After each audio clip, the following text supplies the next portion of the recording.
Hi, folks. This is Abel James, and thanks so much for joining us on Fat Burning Man, where we talk about real food and real results. Today's show is with the blockbuster bestselling author, Gretchen Rubin. You may have seen her on Oprah or listened to her hit podcast, The Happiness Project.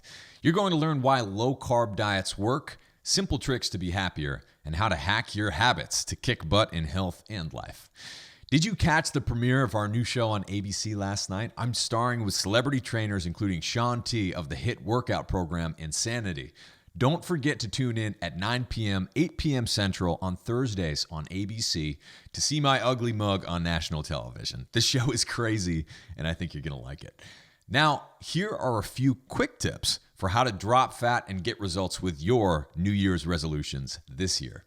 Number 1, choose wild fish and seafood instead of farm-raised to bump up healthy fats in your meals, get quality protein, and nourish your brain and body. Number 2, spend more time outside in fresh air in the sun. This boosts your mood, reduces stress, and increases vitamin D. Number 3, swap your starches for salads or green smoothies. This will help you lose fat remarkably quickly, especially if you haven't tried that before. Switching out starches can really help you bust through that plateau. Number 4, eat better treats like dark chocolate. Some of my favorite dark chocolate is the stone ground kind from little chocolatiers that you find. You can find one of my favorites, Taza. I like the 87% stone ground. In a lot of health food stores these days, even some grocery stores are starting to carry it. So try it. If you've never tried real dark chocolate, the stone ground stuff before, it's a completely different experience. So give that a try this new year. And finally, 5, don't eat diet food that tastes like cardboard. Eat fresh, whole, real, wild foods instead. Now, speaking of New Year's resolutions, we have something special for you to get in the best shape of your life this year. Over 65% of people who make resolutions include fitness goals in their promise to themselves to be healthier. But not so promising is that 1 out of 3 will have abandoned their goals by the end of January.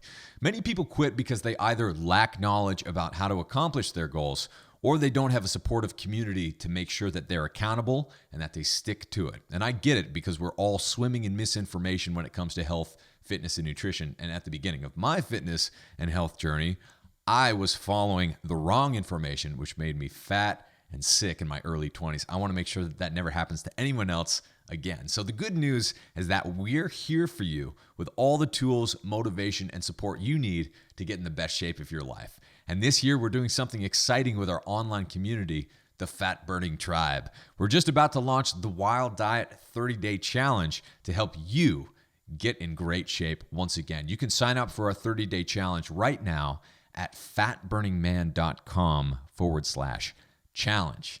During this challenge, we're providing everything you need to get rapid fat loss, including our 30-day meal plan, shopping lists, recipes, videos, motivation journals, and community support.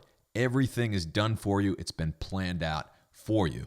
To celebrate our 30-day challenge, we're even giving away goodies like autographed copies of my best-selling book, The Wild Diet, which, by the way, the paperback version is just about to hit bookshelves of bookstores everywhere. You can also get it online, so check that out. We're also giving away spiralizers, crock pots, lifetime memberships to Thrive Market, and even a really comfy, squishy bacon pillow. If you join the Wild Diet Challenge today, you'll get the first month of the entire program for just $1, and it's a value of over $100.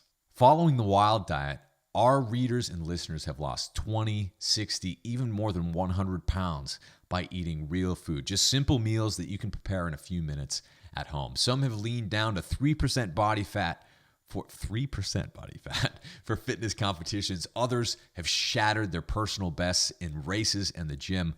What are you going to do this year? So don't wait. The bonuses and giveaways expire soon. Join us today. All you have to do to get in on the fun is type in from any device, fatburningman.com/challenge. Once again, that's fatburningman.com/challenge.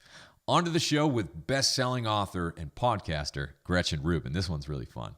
On this show, you'll learn why the low-carb diet works, the simple thing you can do to get exercise in every single day, how to set up your surroundings to make success automatic, why you should get a puppy, and much more. All right, let's go hang out with Gretchen. Hi, folks. Today we're here with Gretchen Rubin, the author of several books, including the blockbuster New York Times bestsellers Better Than Before, The Happiness Project, and Happier at Home. Rubin started her career in law and was clerking for Supreme Court Justice Sandra Day O'Connor when she realized that she wanted to be a writer. And I freaking love that part. So we're going to talk today about how you can upgrade your life by tackling your habits. And also joining Gretchen here today is Barnaby, her new puppy. So that's going to be an awesome addition to the show. Oh my God. It's not even fair. Gretchen, how's it going? It's good. Having a new puppy has a lot of effect on your habits. Yes. Which everybody told me would happen, and it's true. So anyway, Barnaby seems to be a willing participant right now. So we'll just have to hope that he stays as mellow as he seems to be at the moment. He's doing really well so far. Now it's cool that you bring that up, because one of the reasons I got a puppy, now I guess it was over 3 years ago, was because I kind of wanted to destroy my life in a way. I wanted that to be okay, right? And so whenever you, especially you come into adulthood, if you're a clean freak or a type A personality, like I think both of us are, it's tempting to want everything to be perfect. You get a little puppy that's pooping everywhere and licking everything and destroying everything.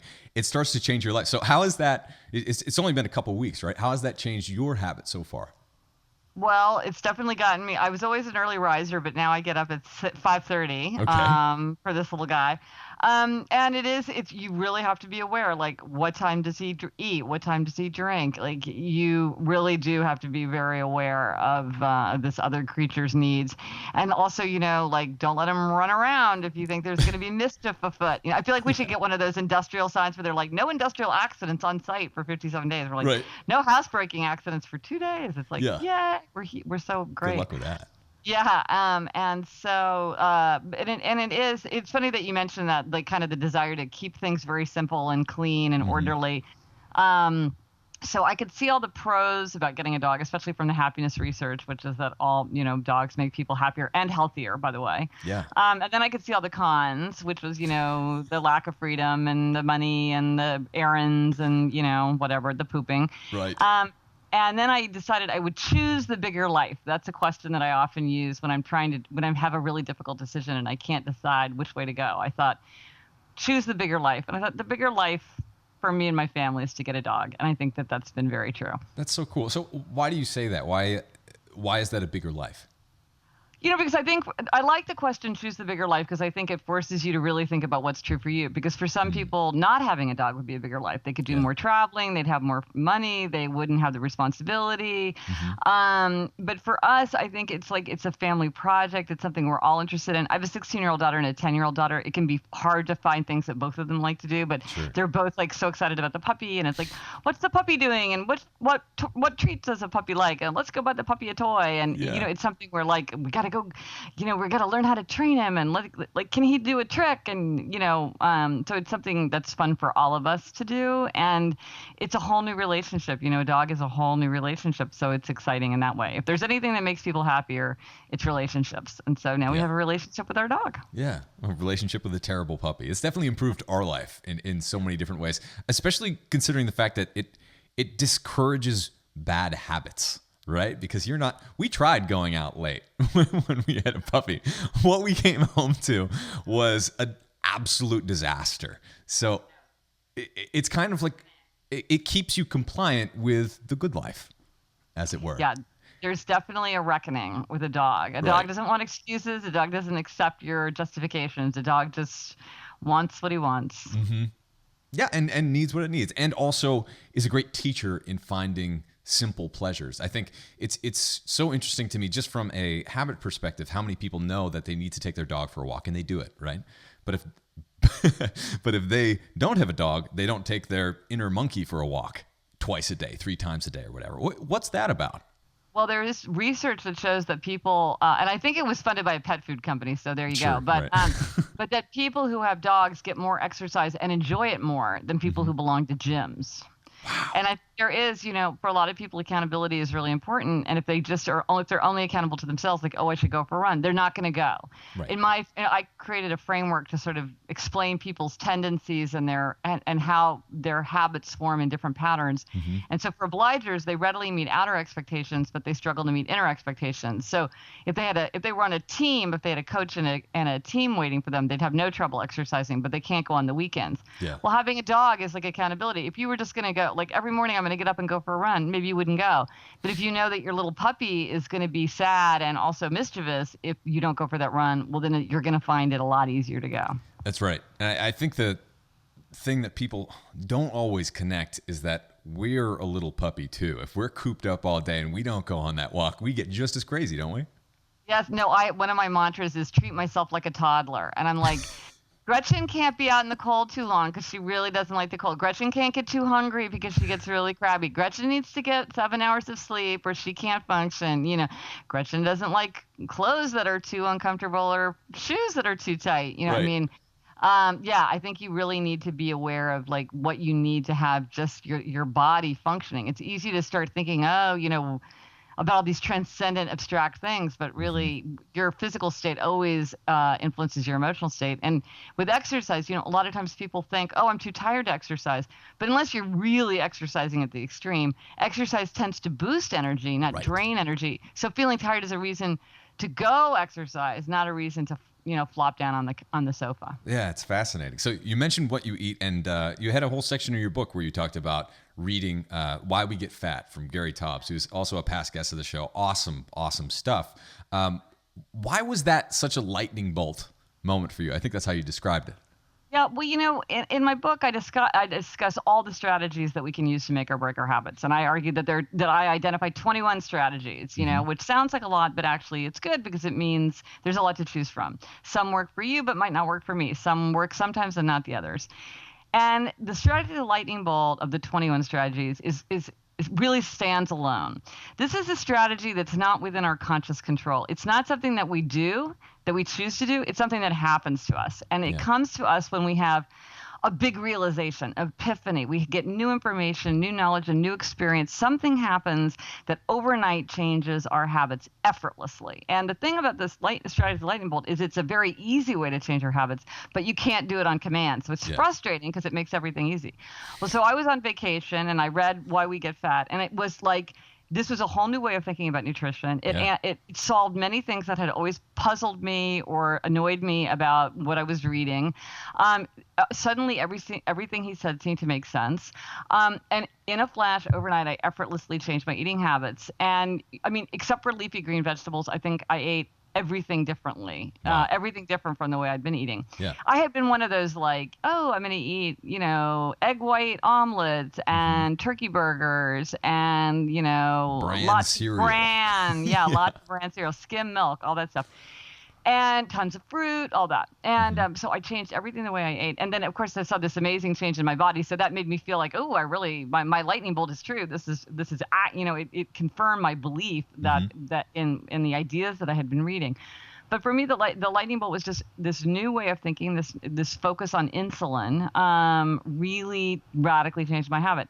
And I've heard of people finding out that they're pregnant, for instance, and overnight kicking some big habit, or people getting a doctor's report and thinking like, oh my gosh, this is really serious. Like I have to change this now.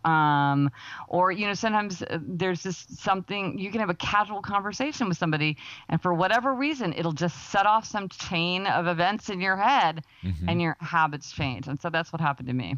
So I would love to have everyone experience that, right? You go from eating bran in the morning, then all of a sudden it's bacon and eggs, and you eat all this like wonderful stuff that's so delicious, and you like the pounds start melting off, and everything's great. What is the disconnect there? Why isn't everyone kind of having that experience? You mean with that subject in particular? Yeah, just to use your example. Yeah, I mean, it's funny. You can't. It's hard to convey that power to someone else. You can't. Everybody has to get there on their own. And to me, it's so utterly compelling. I'm constantly telling people to read this book, and some have the lightning bolt, but then other ones don't. I'm with you. I'm like, how can you not be utterly persuaded by this? And it's funny because I was talking to my friend AJ Jacobs, who's this wonderful, brilliant, hilarious writer, and he wrote a book called Drop Dead Healthy, where he sort of experimented with all these health things. And he knows all this research about low carb, and then he sort of came out in a different place, sort of more the traditional, you know. And I said to him, I was just like, but AJ, like, how can you not believe, you know, the arguments are so compelling? And he said, and I was like, and look at me, like, I eat this way now, and I lost all this weight. I feel great. All my hunger's gone. And he said it in this really nice way. He's like, but Gretchen, you're just a data point of one, meaning, you know, you're just one person. And I was like, AJ, I'm the only data point I care about. I mean, data point of one, you know, and I realized a lot of times with the lightning bolt too, one person's story is more compelling to us than a whole book or a whole bunch of research or a whole bunch of studies. One person saying like, oh man, I do high intensity weight training and it's been crazy and it's been so fantastic for me. You're like, oh, maybe I'll try that. You know, sometimes that's more compelling to us, that sort of anecdata, you know, than even reading studies or something. Sometimes that doesn't make as much of a, it doesn't go through us with the same intensity as an idea. So it's interesting. I know. I wish you could figure out how to make people have lightning bolts on command, because that would be amazing. That could be your next book. That would be, how to make people have a lightning bolt. Yeah, no. So I get a lot of people writing in and asking about why it's so difficult, especially once they start getting these massive results, becoming these zealots for a new lifestyle, to convince the people around them. It seems like the closer they are to you, especially if it's family, the harder they are to convince that any sort of change is advantageous, especially if you're kind of living proof of it. What is that though? You'll take advice from strangers, but not people who are, you know, emotionally close to you. Well, you know, it is funny when especially when we become so convinced and we see the benefits, the personal benefits, and we see the research that all supports this way of eating. You think, oh, I want everybody in my life to eat this way. Now, very satisfying for me, I completely converted my father. My father, who's like in his mid 70s, had, you know, was like 30 pounds overweight, had all these, you know, all his numbers were wrong and moving in the wrong direction steadily for decades and everything. And I have to admit, you know, I was like, he read the book and totally followed along. And as I see my 70-something dad eating, you know, scrambled eggs and bacon, I thought to myself, well, I really hope this theory is right, because it's one thing for me, but here's my dad, you know, who's like candidate number one for all the heart problems and stuff. Sure. Well, of course, my father had amazing results, like the kind of thing where now his doctor was like, hey, Jack, how have you changed your diet? You know, and really, it's been so exciting for him because he weighs what he weighed in high school, and all his blood numbers went, and so it's fantastic. So he's a real convert, and whenever I like see a new study or something, I like zip it off in an email to my father, because I know he's right there with me, and that's very satisfying. Other people, not so much. It's interesting that my husband, over time, without having a big lightning bolt, just started slowly changing, slowly eliminating bread, slowly amping up, you know, eggs. I would say we eat so many more eggs in our household than we used to. So I think sometimes even if people don't intend to change, if we change, then they may change. Yeah. And even my daughters, like, you know, we used to like have pasta for dinner. Well, we never have pasta anymore. You know, just maybe if we're out to dinner and they get it, or we're at a friend's house or something, they might eat it, but we don't have it for dinner. And so they've been changing slowly too. But I think it's frustrating when you want people to really accept the theory and really follow along. Yeah. And people have to get there on their own, you know. But I do think examples are helpful, you know, if they see that you're doing it and you're, you know, people often say like, oh, but what about all those foods you're giving up? I'm like, but think of all the foods that I'm getting, you know. For me, that's enough. Did you hear the bacon part? yeah. I mean, you're right. And so, so sometimes they just see like, oh, this is great, and you're eating all this great food, and it's fine, you know. You're not pining away for toast or whatever it is. Right. Yeah. Dry toast. Come on. Yeah. So you also mentioned in the book a really cool thing about figuring out what your constitution is, right? And so I took your online test. This is a shot in the dark. Do you know what I am? Just from our limited experience so far. No, I don't. Questioner. Which I thought was like totally, it makes sense. Doing interviews, that's my thing, right? So. Sure. That makes great sense, yeah. But you mentioned kind of like a shorthand test of who are you. Can you eat one square of chocolate? Oh, that's for abstainer moderator. Right. So can we talk about that? Like, because there are totally, I can eat 1 square of chocolate. Other people absolutely That's a different framework. So there's the framework of they say there are 2 kinds of people in the world, the kind of people who like to divide people into 2 kinds of people and the kind of I divide people into kinds all left and right. So questioner is one of the 4 tendencies, and that has to do, are you an upholder, a questioner, obliger, a rebel? And I have a quiz for that online. Right. Now, you're also a moderator. That's the difference between abstainers and moderators, and that's, can you eat 1 square of chocolate? So you're a moderator. Well, that makes sense because, a lot of people who give nutrition advice are moderators, which has a lot of implications for the advice that they give, because a lot of the people who need nutritional advice are abstainers like me.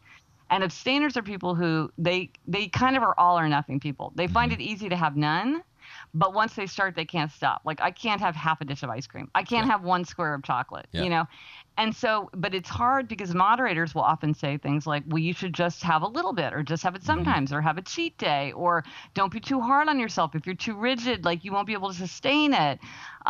You ought to be able to have a brownie once in a while. Yeah. But that doesn't work for abstainers like me. Abstainers, we do better when we have none, when we just take it off the table.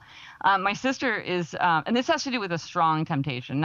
We can all be moderators about a weak temptation. Yeah. But my sister, who is an abstainer about French fries, because she loves French fries, but she's one of these people that always wants everything to be framed in the positive. And so I said to her, I know you want everything to be framed in the positive. So how do you tell yourself no when it comes to French fries? Because telling myself no is not something that's hard for me. Yeah. And she said to me, well, I just say to myself, now I'm free from French fries. And I thought, that's the thing for an abstainer. You get free from it by not having any of it. But that doesn't work for moderators, because moderators get kind of panicky and rebellious if they can't have something sometimes. Who, me? Yeah, so you're a moderator, so you can have a little bit. You can have it sometimes. What's interesting about that, though, is I'll flip-flop, right? There are certain things where, I'll drink every weekend for a period of time. Then I'll go months without doing it at all. And it's a wonderful experience because you are free of it. And there's so much mental energy. And you bring this up in your book of kind of like the flip-flopping syndrome. Am I going to exercise today? It's Tuesday. I should probably exercise. But, and then a half an hour later, maybe I'll do a little later. What's that about? And how can you kind of like shut off that wasted energy? Well, that's where habits come into play, because you're exactly right. It takes energy. It's draining and difficult to make decisions and to use our self-control. And you can spend the entire day, should I exercise or should I not exercise, and never even go to the gym and become completely exhausted and use every inch of your self-control. While failing. While failing. And you haven't gone to the gym at all. And habits are helpful because they get us out of decision making and out of self-control. Because I don't decide to get up at 5:30 in the morning. And I used to not decide to get up at 6. I don't decide to give up sugar. I don't decide to not eat dessert. I don't decide whether to post to my blog. I do these things because, it's one day at 10 a.m. I go to yoga. I'm not debating, should I go to yoga or should I not go to yoga? I always go to yoga at 10 o'clock. And so then you don't have to make those decisions and use up that willpower, so it's free for other things. And so in Better Than Before, I really try to go through all the ways that we can make things into habits, because life just becomes, if there's things that are important to you that you want to do consistently, it's just a lot easier to get them done when they're a habit. Yeah. So that sounds easy though, and habits are hard. How do you make that transition? Well, the first thing, so like I said, I have 21 strategies, so there's a whole bunch to choose from. And to change a challenging habit, you might use 5, 6, 7 strategies all at once, which sounds a lot harder than it is. And you want to know a lot about yourself. So, because I think the big mistake that a lot of people make with habits is they think that there's one magic one-size-fits-all solution. Like, I'll do it first thing in the morning, or I'll start small. I'll do it for 30 days in a row, and then that's the answer. It doesn't work like that. There is no magic one-size-fits-all solution. The thing that works for you might not work for me. The thing that works for you the very opposite might not work. Might work for me. So you really have to start by understanding yourself. So I spend a lot of time trying to help people think about, like abstainer moderator. What are the things that you might notice about yourself that would affect how you have your habits? And then go through and think, well, how can I use accountability? How can I use scheduling? How can I use monitoring? How can I use convenience? How can I use inconvenience? How can I use clarity? How can I spot loopholes? That's the funniest chapter. We all have a lot of loopholes that we invoke to let ourselves off the hook. Right. Oh, it's I've been so good. so good. That's moral licensing, that I'm going to be so good tomorrow. That's the tomorrow loophole. There's a lack of control loophole. There's concern for others loophole. There's the one coin loophole. There's a million there's 10 loopholes, and we're such good advocates for ourselves. So there's all kinds of strategies to deploy. And I think even for people who are discouraged because they've tried and failed a lot of times with habit, to me, usually when I'm talking to them about it, I'm like, I think there's a lot of low-hanging fruit. I think there's a lot of things that you can do that are going to be right for you, that are going to make it a lot easier for that habit to stick. Yeah. So for you, when you want to install a new habit and turn it into something that's effortless, what do you do? Well, one of the things that I found out about myself that came as a big shock is when I did my 4 tendencies framework and I divided all of humanity into 4 categories. Like, I thought I was pretty typical when it came to habits, but it turns out I'm actually on the freaky fringe. Okay. Which many things became clear to me when I realized that. By the way, it came as a surprise to no one that I'm like this extreme personality. I was like, what are you talking about? I'm totally average. And they're like, no, you're not. Right.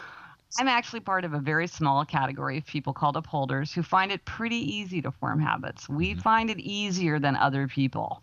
And so for me, it's not as challenging as a lot. And it was really important for me when I was writing the book to realize how differently people approach this thing. So what I might use is scheduling. I really put it on my calendar and know exactly when I'm going to do it. I monitor it. This works for a lot of people too. If you monitor something, you're much more likely to do it consistently. I make it as convenient as possible. I make it, as pleasant as possible. So there's a lot of different things that I would do depending on what the habit is. Yeah. One that's really powerful that I try to advocate because it's worked so well for my personality type is working it into your identity, right? It's fat burning man does not work if he's fat, right? Well, yes. And it's interesting that you point that out, because I have to confess that when I was writing the book, that strategy, the strategy of identity, was one that really eluded me for a long time. It was very hard for me to understand how important it was, even though, like, one of the people who I was speaking to about her habits all the time consistently was talking about it, but I just wasn't hearing what she was saying. And what I found is that when people have a challenge, a habit that they can't seem to change, even though they keep saying how important it is to them, a lot of times it's because of identity. So, right, you're like, why can't I leave work at 6 o'clock and take the weekends off? And they're like, but your identity is that you're a workworkaholic. Right. Once that identity has to change if your habits are going to change. Or if you say, like, oh, I'm a baker. Well, then you're going to be baking all the time. And if you want to eat differently, you're going to have to change that identity. And sometimes it can be painful. Like, a friend of mine was saying, like, oh, we have this new baby. My husband and I, we need to go to bed earlier. We're exhausted all the time. But when I asked her about why she wasn't going to bed, it was clear that she associated going to bed early, like before midnight, she considered early. It was like a very suburban, domestic thing to do. And she was clinging to her kind of younger identity and like her cool, out on the town type of person. And so she had to accept that identity had to change if she was going to move into this new stage of her life and be able to keep her sanity. So how can you tell if your idea of your identity is something that's serving you or not? Well, I think if it's interfering with a good with a habit that you want to have, then you need to think about how is this not serving me? Right. Like sometimes people be like, well, I'm Texan, and us Texans, we eat this way, we drink that way, we do this, we do that. Well, it's like, well, okay, well, maybe you've got a different identity that you can tap into. Right. It's one thing to be Texan. What's another way to be Texan? Well, we Texans also do this and do that. We Texans love nature. We go out and, whatever it is, and just figure out a new way. Depends on which part of Texas you're talking about. Having lived in Texas for 5 years. Yeah, it's a big state. You can find something that works for you, whatever. Yeah. But I think a lot of times once you point this out to people, they begin to see pretty easily what it is about their identity that's interfering. Now, another thing that is so powerful, and you talk about this a lot in your book, is being in harmony with your surroundings and intentionally designing your surroundings to make good habits easy, bad habits hard. That's something I talk about a lot. So what are some of the things that you can do to make sure that your surroundings and your environment are serving you?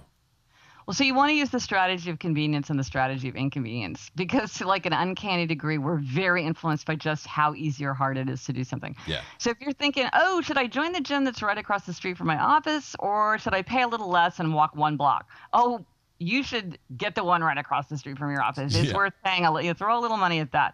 Or, I have this problem where I'm constantly checking my cell phone while I'm driving. I know it's really dangerous, but what can I do? It's like, put your phone in the trunk, or put it on the underneath your seat in the back seat on mute, so that it's really inconvenient to get your phone, because you're going to find it a lot easier to resist. So you want to go through and think everything that you want to do, you want to make it convenient. Anything that's inconvenient are the things that you want to discourage. Because these little, if you don't want to watch TV, instead of keeping the remote control right by the chair where you always sit, put it on a high shelf behind a closed door. It's there if you want it. You can go get it, but you're going to have to work to get it, and so it's not going to be so easy to just flop down and say, "Oh, I'll just see what's on," or whatever. Right. And it's the power that your environment has over you is something that is hard to overestimate. It's living in a place right now, we live in the Smoky Mountains, and just being able to open up the door and go for a run with a dog is an amazing, life-changing thing. But you really need to be, obviously moving to a place and setting your life up is the hard part. But once you do that and you kind of like craft this way of living, then living well becomes easy. Is there anything that people can do to kind of like bridge that gap and connect the present, right, of making their life better with the immense amount of work and intentionality it takes to really craft that environment? Well, I think just take it little by little. You don't feel like you have to move to a different state or whatever. Right. Find what it is. If you want to, just think about whatever is going to make it work for you. Or like why something's not working. It's interesting. Somebody emailed me on my blog and they said, I used to always love going for walks, and then I stopped. And then I was going and staying with my father while he was sick, and I went for a walk every night. And I was trying to figure out what the difference was. And it turned out he lives in a very well-lit subdivision.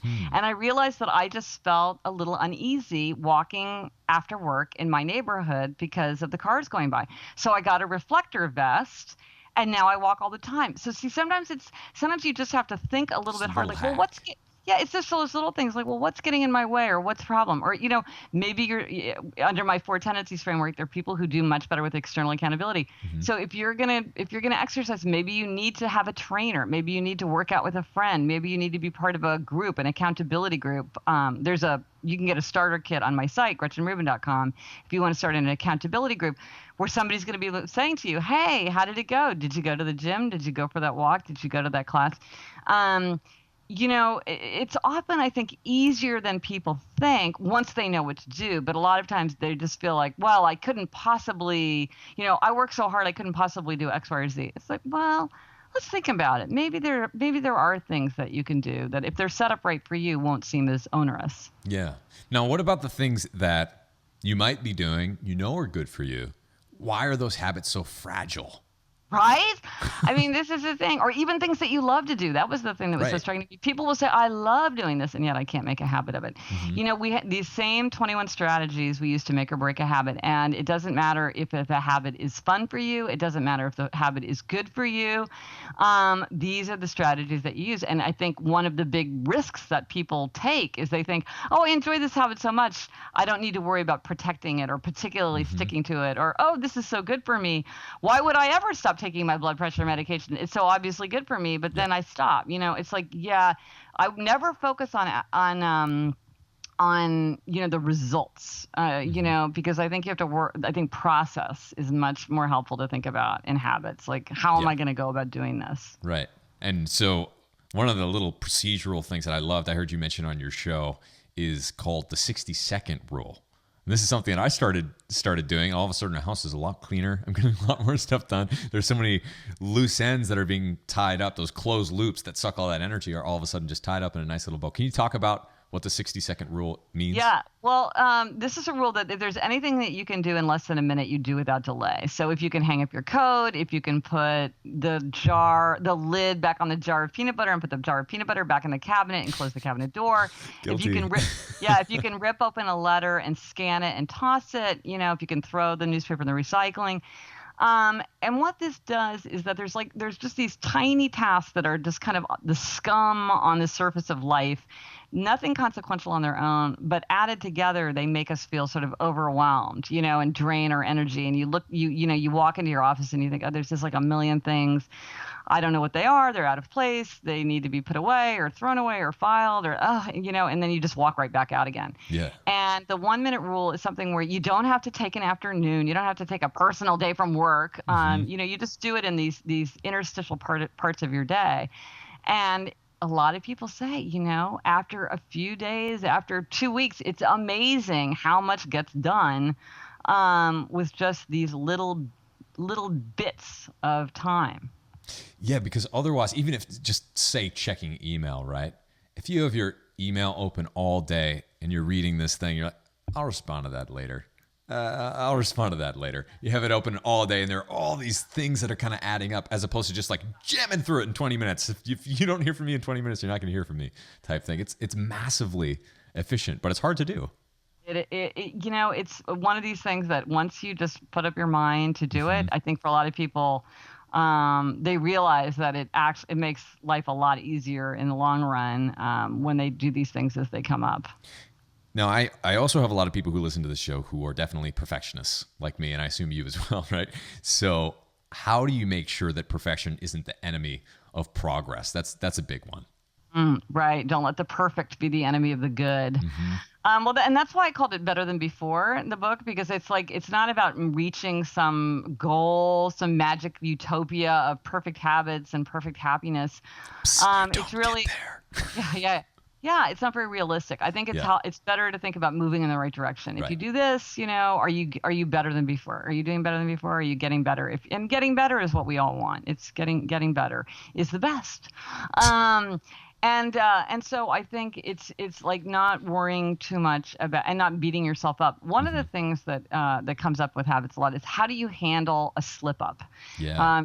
Most of us, you try to keep a habit and then you break it here and there. And so how do you handle that? And a lot of people think that if they load themselves with shame and guilt if they mess up, that's somehow going to energize them to do a better job with their habits in the future. Yeah. But in fact, research shows that the people who are actually better at kind of getting back in the saddle and giving it another try are the people who show compassion to themselves and who say things like, well, that wasn't my best day. Or, well, I learned that lesson, and the next time I go to a cocktail party, I'm not going to stand right next to the hors d'oeuvre tray, or whatever it is, and kind of try to learn from something and move forward, because a lot of times what happens if you load yourself with really bad feelings about breaking a habit, what do you do to make yourself feel better? Often you turn back to that very bad habit. So like studies show that when gamblers worry about money, they go gamble some more to make themselves feel better. Or people who are worried about being overweight eat in order to comfort themselves. Or and so often the thing that you're doing to make yourself feel better ends up just making you feel worse. Right. So you want to break that cycle by saying, an English proverb that I love is a stumble may prevent a fall. So you could be like, well, you know what? I didn't do so well at this birthday party, but the holidays are coming up and I learned a really important lesson about the fact that I shouldn't show up somewhere hungry. Or, well, I didn't exercise while I was on that trip, but it just reminded me, I really need to make sure that I stay at a hotel that has a gym because I never feel like going outside if the weather's lousy or whatever it is. Like you can learn from it and that can help you going forward to do a better job with those habits. Right. So now, what are some of in studying habits, what are some of the things that really surprised you? Because there are a lot of things as I read through your book that were like, really? Raising an eyebrow. What fascinates you? Well, one of the things that surprised me is the thing I mentioned before, which is that there is no magic one-size-fits-all solution. Like, people keep wanting to find like, well, what's the perfect habit? If only we would identify it, we could all be perfect. And it's like, well, that's not going to work, obviously. Sure. So that's one thing. Another thing was the rewards.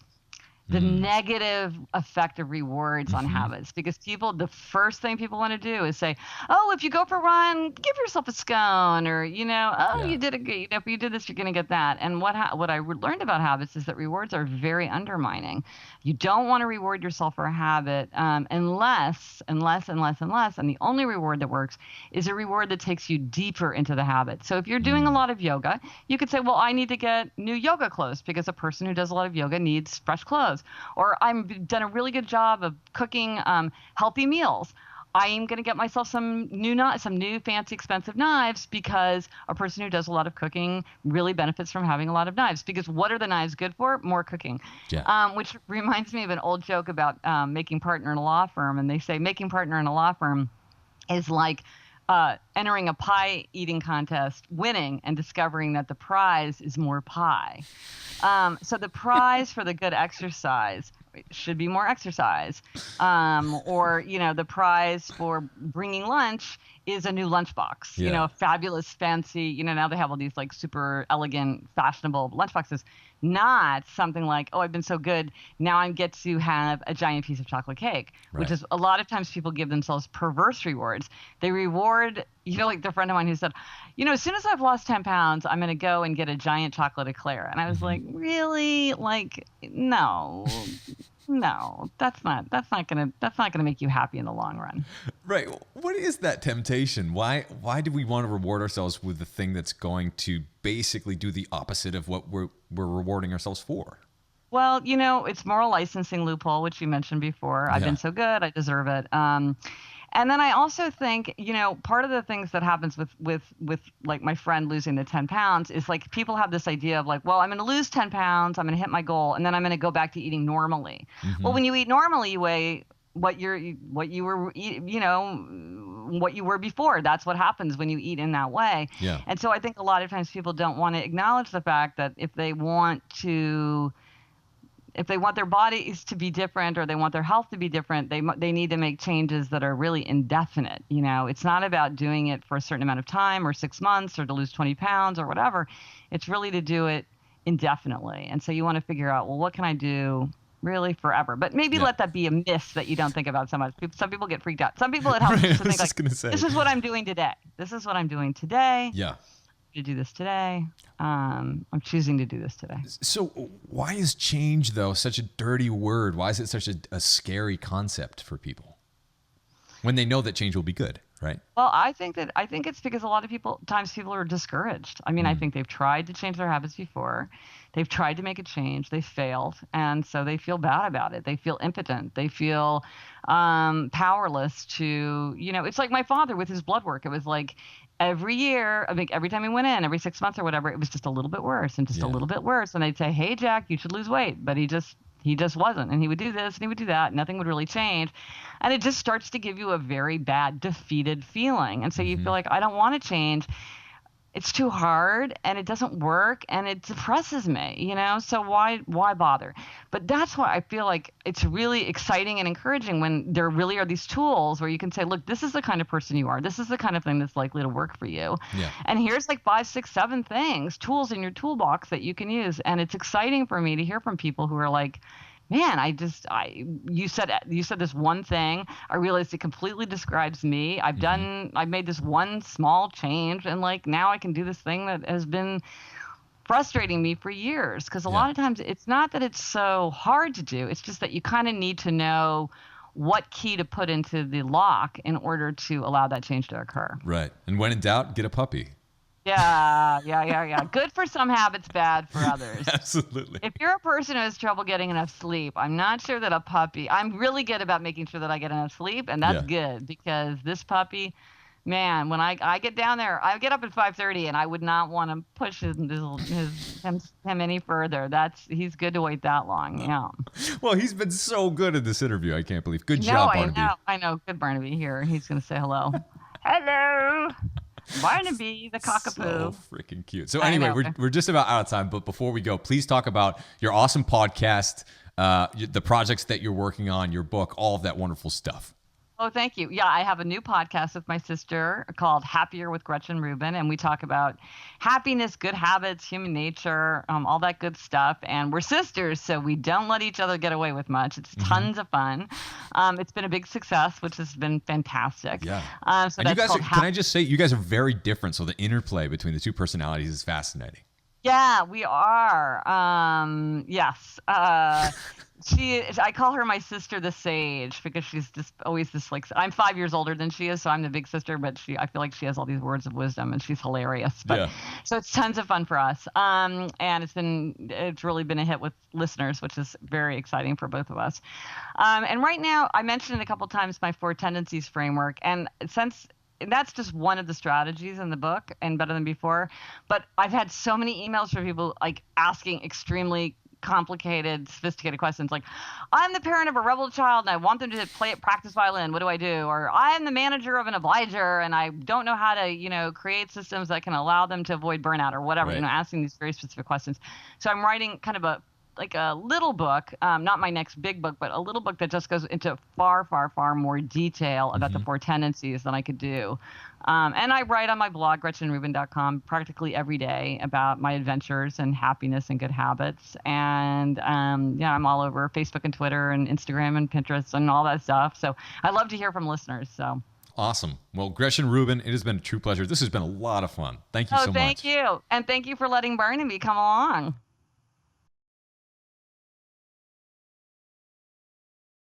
Did you make a resolution this year to drop stubborn fat, improve your health, or finally bust through your fat loss or training plateau? Good news, you still have time to join the Wild Diet 30-Day Challenge in our online membership community, the Fat Burning Tribe. We're here to help with all the tools, motivation, and support you need to get in the best shape of your life. For 1 month only, you'll not only gain access to our library of videos, recipes, articles, downloads, and a supportive group of community members, you'll also be able to grab your 30-day Wild Diet done-for-you meal plan, a $97 value, when you sign up. My wife Allison and I developed the 30-day meal plan using our favorite recipes backed by the principles of the Wild Diet to help you shed fat as quickly as possible while enjoying delicious meals and real food treats. There's a 6-pack under there, and we're going to help you find it. If you join the Wild Diet Challenge today, you'll get your first month of the entire program for just $1. It's a value of well over $100. So don't wait. The bonuses and giveaways expire soon. All you have to do to get in the fun is type in fatburningman.com/challenge. Once again, from any device, that's fatburningman.com/challenge. I'll see you there. Thank you so much for joining us on this episode of Fat Burning Man. If you liked it, don't forget to hit the subscribe button on iTunes, Stitcher, YouTube, the podcast app, or wherever else you might be listening to or watching this show. Got a second? Please leave me a quick review on iTunes. I always love hearing from you, and if you think someone else might like and benefit from this free show, please take a second to share it with a friend or with a family member. You can get in touch with me on Twitter at FatBurnMan and Facebook by typing in Abel James or Fat Burning Man. Drop me a line anytime.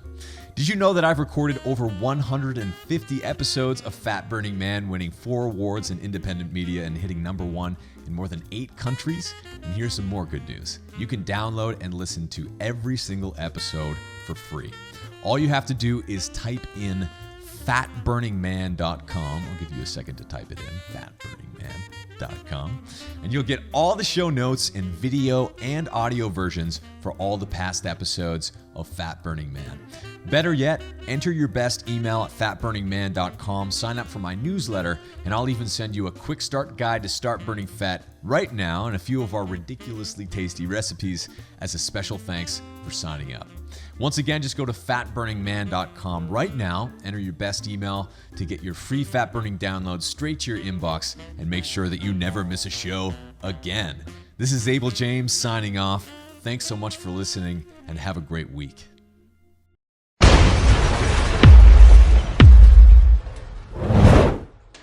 You guys, I feel peel back another onion in that layer. And I think food itself is indicative of that as well. And it's almost like a metaphor for life, you know? I invite people, and I'm going to share my experience, and for those that know me, I talk a lot and I love it, and you get to listen, so.